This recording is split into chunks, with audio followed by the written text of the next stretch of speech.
The Dorob National Park, situated on the central coast of Namibia, is an area where the name unlocks a fantasy of vast open spaces and stunning beauty. A place where travelers journey from afar to experience the breathtaking splendor and multitude of contrasts offered by this robust gem of Africa. A timeless asset that was molded through millennia, nurtured by Mother Nature, and loved by those who have marveled at her beauty. It is a beauty that once lost could never be regained.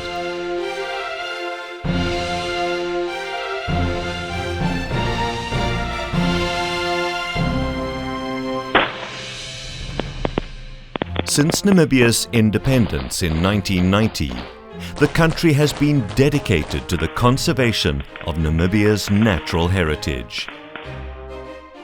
Namibia has once again showed to the world the nation's commitment and key role towards global, regional and national conservation, along with sustainable development through the proclamation of the Dorob National Park on the 1st of December 2010, and its launch in 2011, and the gazetting of specific regulations for Dorob National Park in line with the Nature Conservation Ordinance of 1975 on the 15th of August 2012.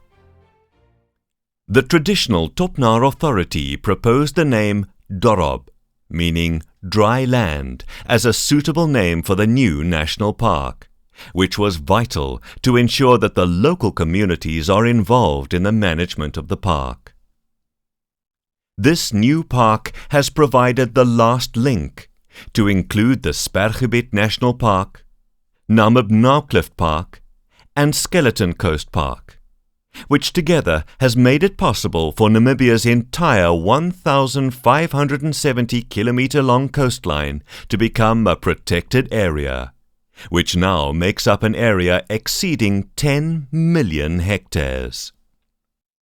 Together, these parks make up what is proposed and commonly suggested as the Namib Skeleton Coast National Park, which is not only the biggest park in Africa, but also ranks as number 8 in the world, with Northeast Greenland's National Park in Denmark being the largest in the world. The Dorob National Park is just more than 8,000 square kilometers. Stretches from the Koiseb River to the Oegab River. It is the 5th largest state-protected area in Namibia. On its southern border lies the world-renowned Namib Park, famous for its towering red sand dunes and deep-cut river gorges. Its northern boundary is bordered by the famous Skeleton Coast Park, famous for the many relics of shipwrecks, bleached whale bones, and tales of misfortunes which befell many of the earlier explorers and marooned sailors during the centuries.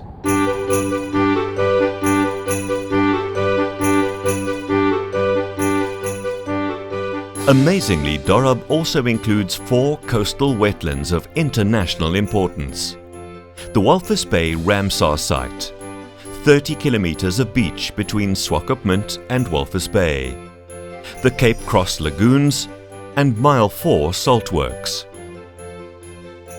Due to increasing holidaymakers, tourists, adventure seekers, and economic activities throughout the region, much of Namibia's coastline has been subjected to a tremendous increase in vehicle traffic, which has caused severe damage to the fragile Namib desert ecology. It has become vital to conserve this sensitive area, but at the same time not discourage visitors to be a part of this spectacular tourist destination in Namibia. For these reasons, the newly proclaimed Dorob National Park is a prime example of smart conservation.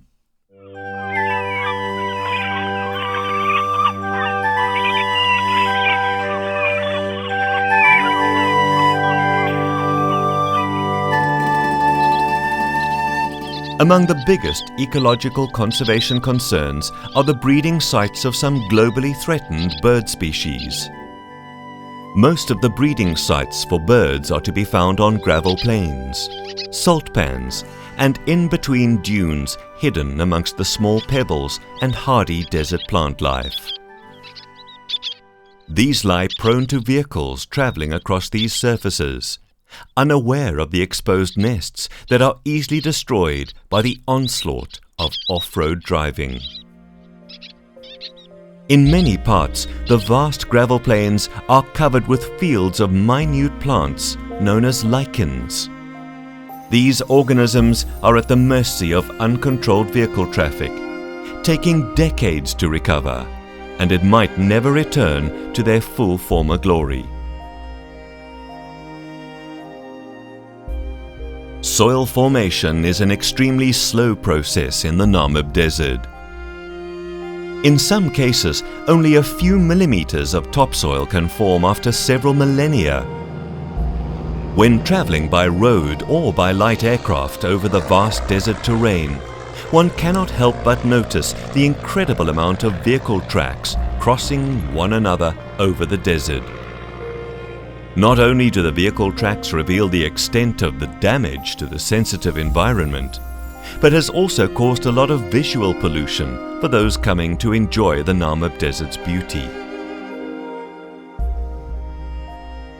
Closer to the coastal areas where fog commonly occurs, gypsum soils are very common and are extremely prone to vehicle tire impact. The upper crust of this sensitive soil type can easily be damaged, and one can still make out tracks from ox wagons used during Namibia's German colonial days. Indiscriminate use of four-wheel drive vehicles and quad bikes in one of the most ecologically sensitive environments on the planet has been taking a toll on this region for a long time. Therefore, in order to begin with the restoration of the coastal environment and its biological diversity, Cabinet decided to declare and gazette the central Namibian coast as the Dorob National Park.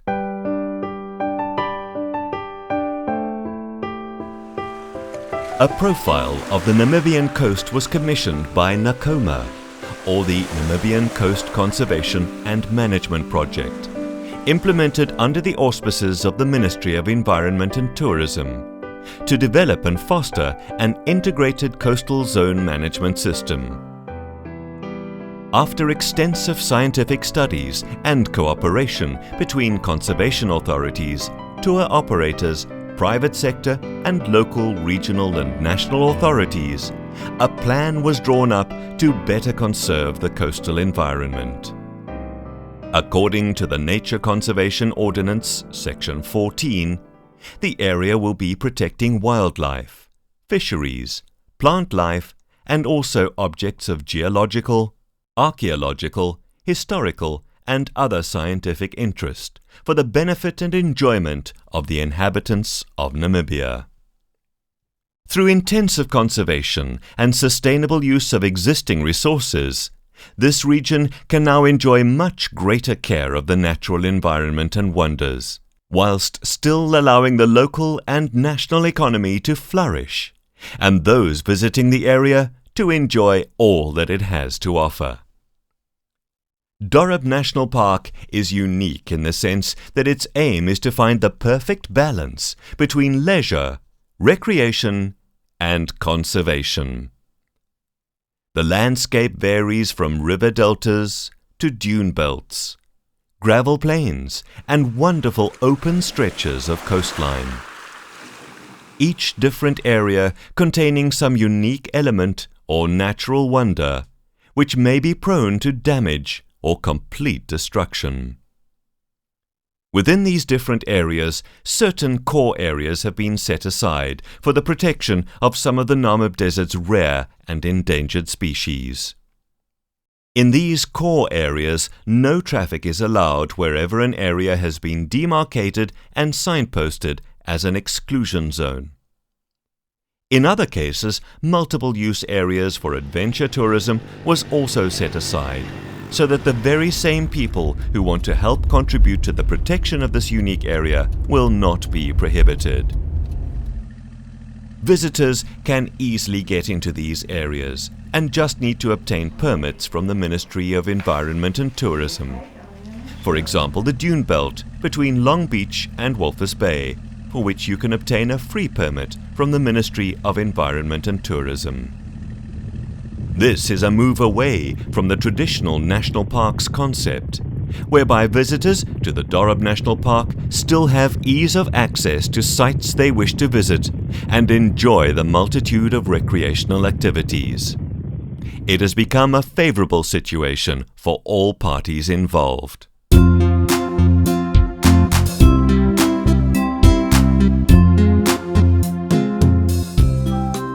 The Namib Desert has fascinated scientists and the general public for many decades. After all, it is the oldest desert on the planet. Life here has to cope with the many hardships that Mother Nature throws at it. And as a result of time and natural selection, the amount and variety of life forms in this dry corner of Namibia is astounding. The climate here is determined by various factors, the main one being the ocean. The cold Benguela Current, traveling up Africa's southeast Atlantic coastline, is cold and is not only the cause of the relatively cool coastal climate, but also the apparent lack of rain along Namibia's coastline. Moisture does reach the shore though, but not as one would expect it to. For at least 2/3 of the year, moisture rolls in from the ocean as fog. This fog drifts across the desert landscape, bringing with it life-sustaining moisture that is utilized by an endless variety of uniquely adapted desert organisms. One can say that life here depends on sunlight and the presence of fog.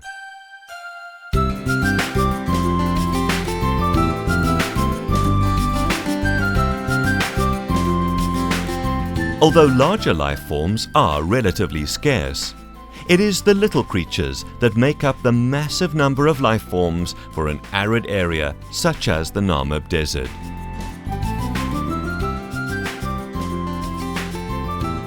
Much of Dorob National Park's land organisms are not always noticeable, other than the few plants and small insects running across the barren desert surface.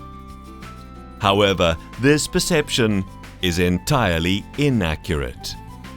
The amount of biological diversity, or biodiversity, rivals many other regions on our planet, which are often not nearly as inhospitable as the Namib Desert.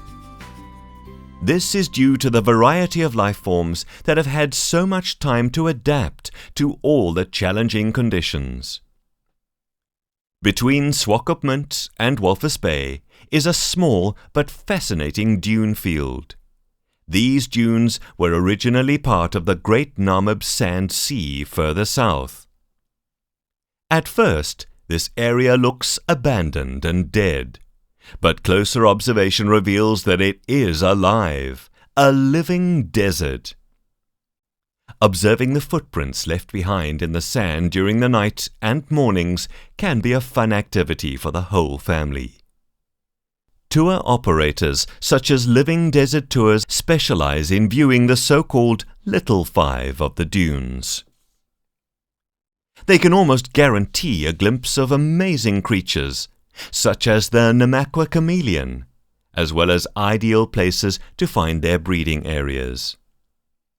During one of these trips, you could find web-footed geckos, sidewinders, gerbils, and shovel-snouted lizards. The dune belt is also home to some of Namibia's endemic reptiles, such as the Fitzsimmons burrowing skink. Early mornings, when the fog rolls across the dunes, the fog-basking beetle, a small insect, is already at the crest of a dune, standing bottom up and head down, facing the drifting fog. As the irregular surface of the hard exoskeleton traps the fog, it forms droplets of water, which then slowly filters down along the ridges to the mouth. The thirsty beetle swallows the droplets eagerly.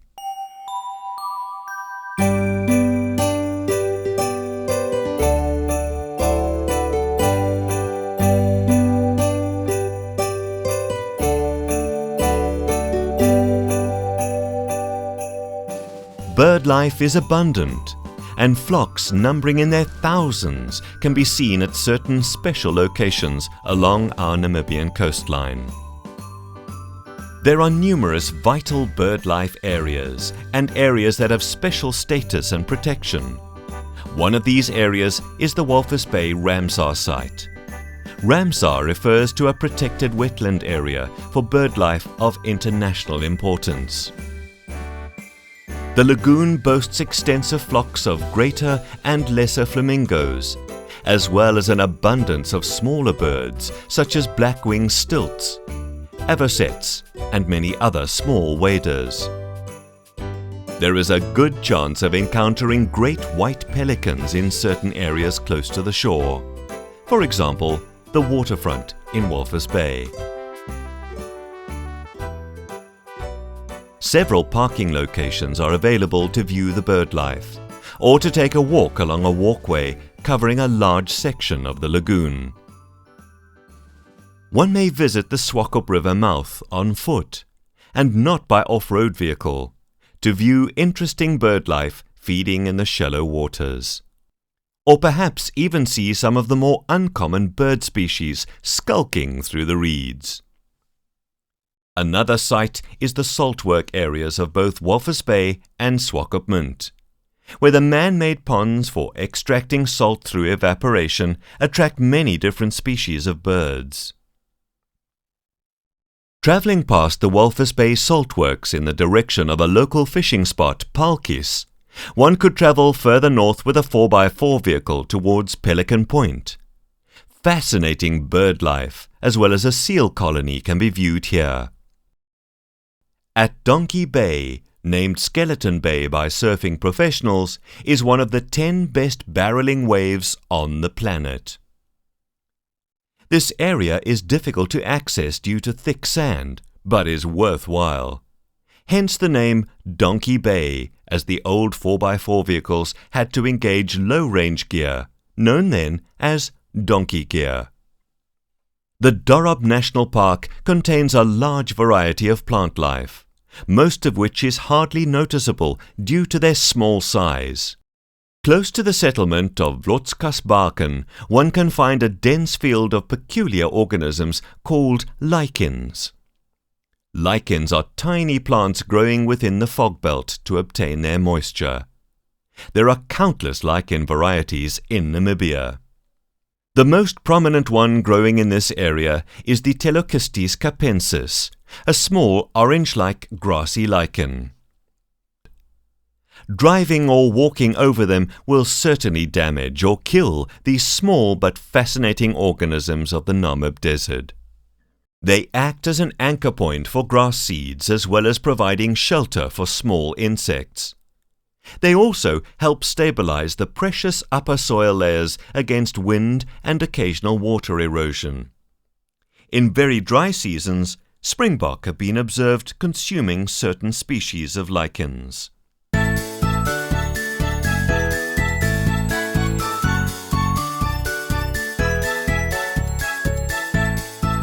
Species on the gravel plains may look insignificant, but they're quite fascinating to see up close. These include pencil bushes, the hard-to-get lithops or stone plants, as well as the dollar bushes with leaves resembling round coins. All these plants utilize coastal fog in some way in order to survive. The Dorob National Park does not only aim to help protect the integrity of the Namib Desert ecology, but also to preserve our own human history. Human occupation in this area dates back many thousands of years. Evidence is found at various sites throughout Dorob National Park.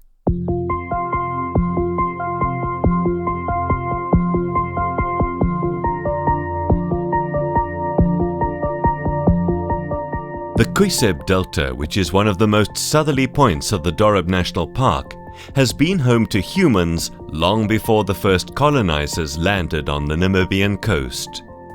There are sites with clay pot shards and ostrich eggshell necklace beads. Much of these rich archaeological treasures have been removed or destroyed over many years of uncontrolled activity. Further upstream in the direction of Rooibank are particularly hard to find ancient clay banks hidden amongst the dunes. You can even appreciate preserved elephant footprints from numerous centuries ago. There are also sites in the same clay surfaces with preserved human footprints. These were most likely from the early Nara melon harvesters, the ancient Topna people. A cultural visit to villages in the vicinity of the Kwiseb River will be a great chance to learn more about what life would be like if living in close contact with the desert. The Topna people have built a rich cultural history of goat and cattle farming, as well as harvesting melons from the Nara plants.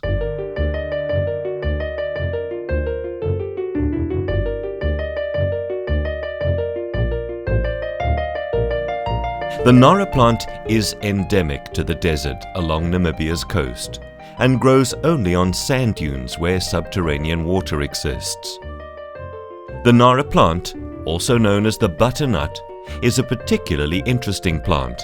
It is completely green in color, even the flowers. Instead of leaves, it only has thorns. The use of the thorns is to help deter herbivores, while at the same time shade the interior of the plant to reduce water loss. Once a year, the Nara plant produces a crop of round, spiky fruits the size of a papaya, and is harvested by the Topna people.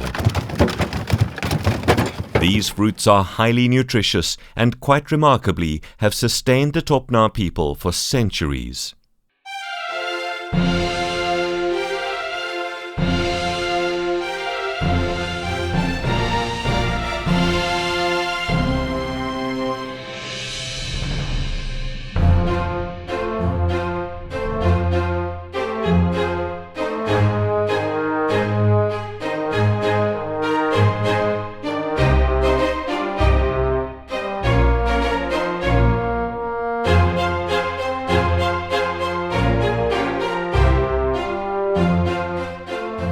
The seeds are allowed to dry while the rest of the Nara plant is cooked.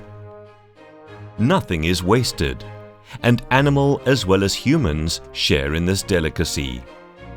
The dried seeds are bagged for sale in the town or used for their own use.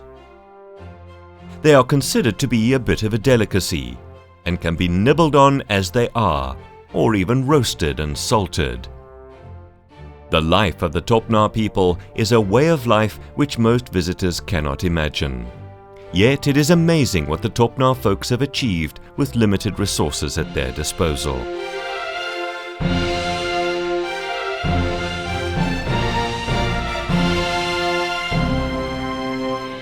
Besides the Topna people, one might encounter springbok and ostrich, as well as the occasional gemsbok along the Kwiseb riverbed.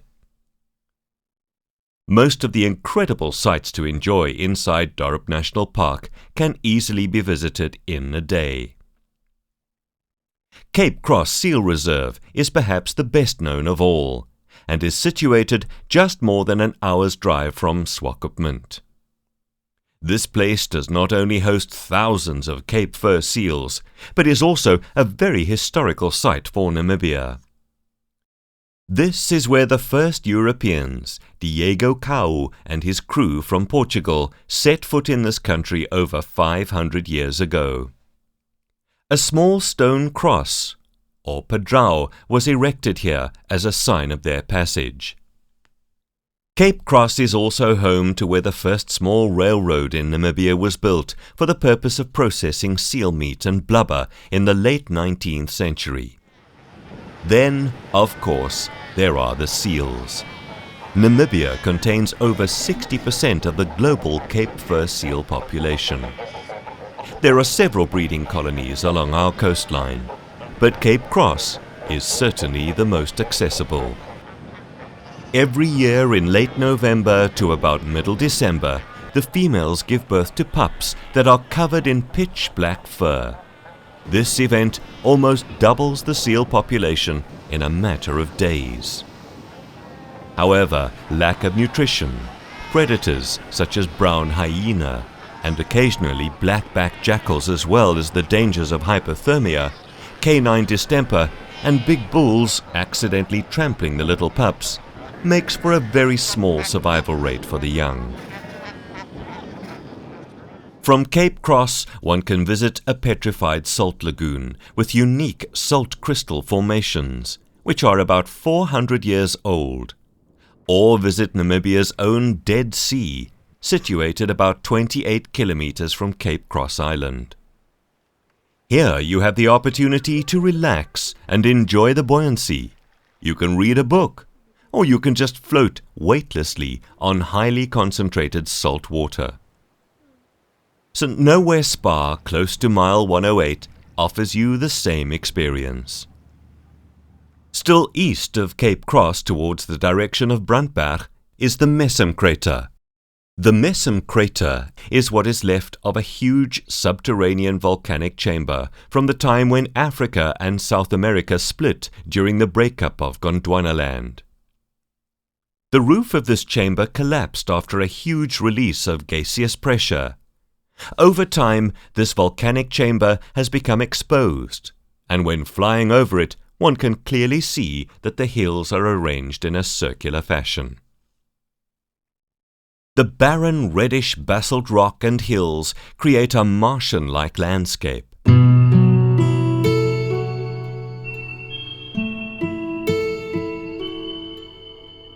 Even some of the plants, such as the prehistoric-looking welwitschia, resemble a type of life form from another world.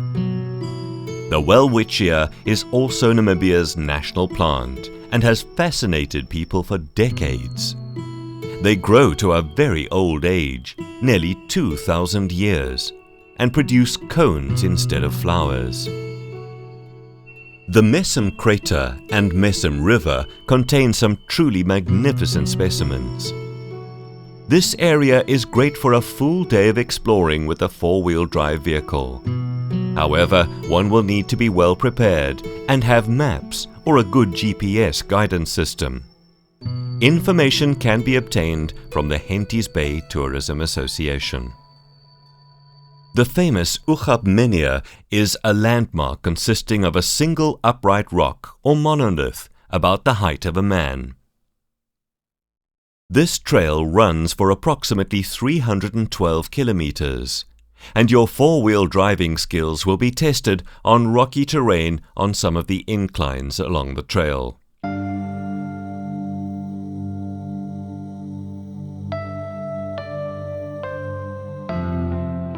As we have already seen, the Dorob National Park is filled with various species of fauna and wildlife.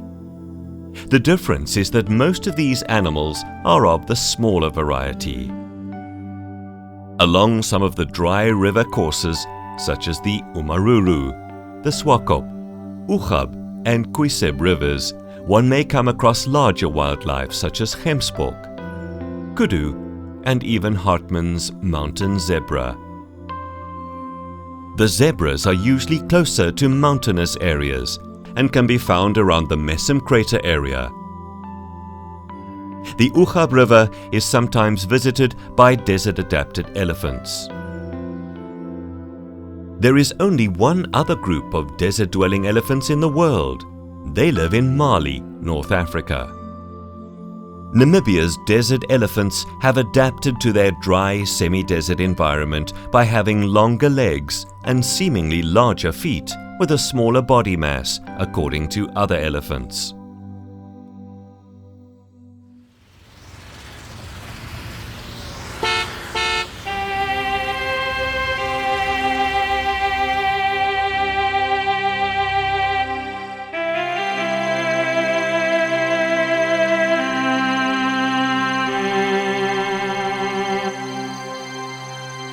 Travelers wishing to learn even more about the Dorob National Park can use some of the local tour operators and expert guides. There are several companies and places where one can find more information as required by individual needs. Sandboarding, for instance, can be enjoyed at various places in the dune belt.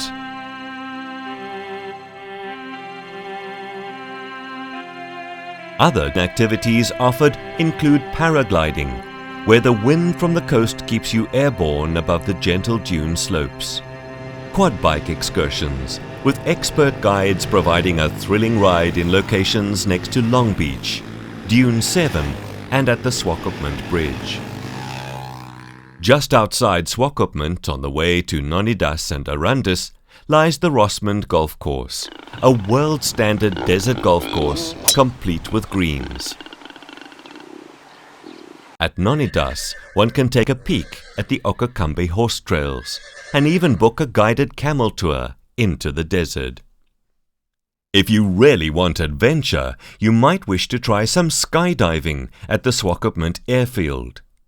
The instructors and crew are all highly experienced professionals who will take you up and bring you back down safely with a full dose of adrenaline. Several agencies offer scenic flights, such as pleasure flights and scenic air. The main activity, however, seems to be fishing, and in particular during the December holidays.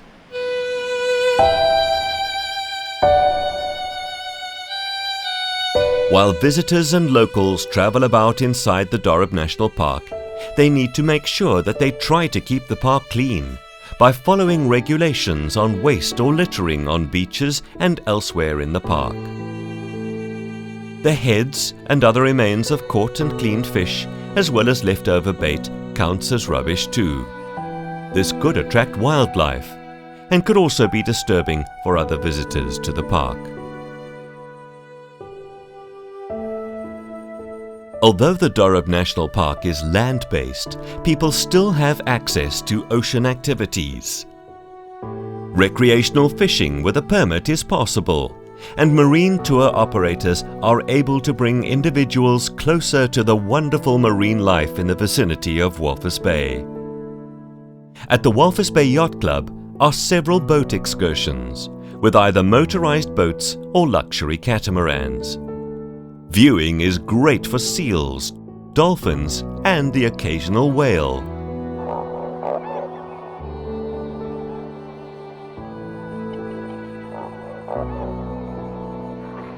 Bird watching is excellent from the luxury of the boats in the Walvis Bay Harbour, as well as Pelican Point. The skippers on board have encyclopedic knowledge of marine life and local history, and they will treat you with a fantastic seafood platter, fresh Walvis Bay oysters, and a taste of sherry, also locally known as Namibian coffee. Other water sports such as windsurfing, kite surfing, and kayaking are also available at well-known locations such as the Walvis Bay Lagoon. In addition to all it has to offer, Dorob National Park has been host to the movie-making industry as well. Any commercial filming done needs a permit. Special admittance permits can also be applied for in order to capture more restricted areas on film. The Dorob National Park, with its exquisite surroundings, has become increasingly popular for weddings, conferences, company launches, and business outings. When visitors wish to travel and see the various sites or partake in the activities, they need to familiarize themselves with and obey the rules and regulations, as well as laws contained in information pamphlets and other forms of publications. The thought of rules, laws, and regulations should not discourage visitors, as they are easy and straightforward. Maps and brochures with all the information on the areas where a permit is needed to enter are available at tourism information centres. Visitors can also contact the coastal offices of the Ministry of Environment and Tourism in either Swakopmund or Walvis Bay for any additional information. In many areas, people can enter the park and even take their pets along without obtaining a permit. Although fishing is allowed along the coastal stretch of the Dorob National Park, fishermen need to consult with the Ministry of Fisheries and Marine Resources, as has been the case for a long time concerning regulations and permits for angling along the coastline. There are certain areas in the park where one can and cannot visit, in some cases by vehicle and other cases on foot. In some cases, permits are required, and other cases it is not necessary. As a general guideline, it may help to know the main areas where one should be aware of what the regulations are. Many of the areas where one can or cannot go with a four-wheel drive or quad bike are very similar. For instance, access is given to the dune belt between Walvis Bay and Swakopmund, where the designated off-road vehicle ORV area is situated, as long as a permit has been obtained. Areas where it is permitted, or when travelling on any Dorob National Road, vehicles will not need to get a permit unless it is indicated otherwise. Beach driving is allowed where one can find clearly marked and authorised Ministry of Environment and Tourism routes, tracks and roads. There may be no driving in the beach area in front of Henties Bay, Vlotskasbaken, Swakopmund, Cape Cross, or any of the Namibia wildlife resorts, managed camping sites at mile 14, Jakkals Pits, mile 72 and mile 108. East of the C34, self-drives are allowed as indicated on detailed maps, as well as GPS-indicated maps issued from the Henties Bay Tourism Association. A few exceptions have been made for quad bike enthusiasts. Quad bikes may travel without a permit west of the coastal road between Swakopmund and Henties Bay, on proclaimed roads and clearly marked Ministry of Environment and Tourism tracks and roads, except where prohibited. Quad bikes are not allowed on the beach between Swakopmund and Walvis Bay, all areas north of Henties Bay, and also the beaches of Henties Bay, Vlotskasbaken, Swakopmund, and Namibia Wildlife Resorts campsites.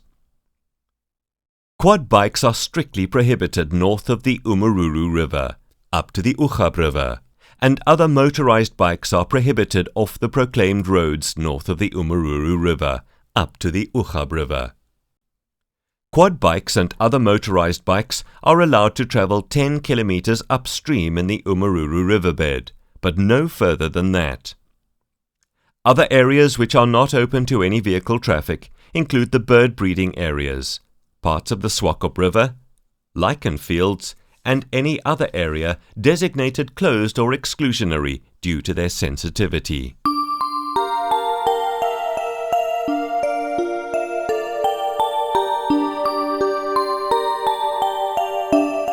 The specially designated areas will help ensure that minimal damage is done to the fragile desert environment. As one can see, the Dorob National Park is truly a gem for Namibian conservation and leisure activities. Finding a balance between leisure, recreation and adventure, while at the same time preventing damage to or destruction of the fragile ecology, has been extremely challenging. One of the aims of proclaiming the Dorob National Park is to show that mankind and a very fragile desert ecosystem can coexist. The Dorob National Park has achieved an incredible balance that considers the needs of individuals, visitors, inhabitants, as well as the environment and well-being of this beautiful country.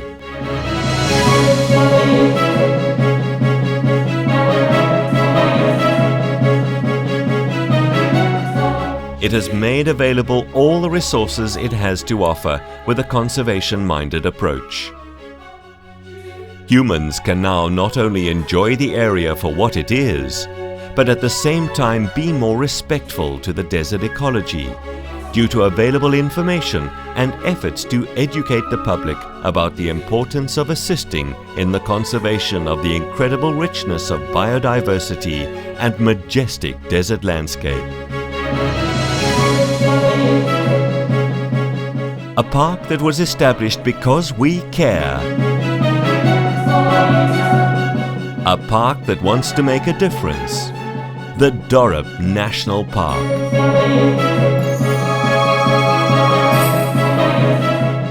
It is a beauty that if lost, may never be regained. Protect this gem for future generations.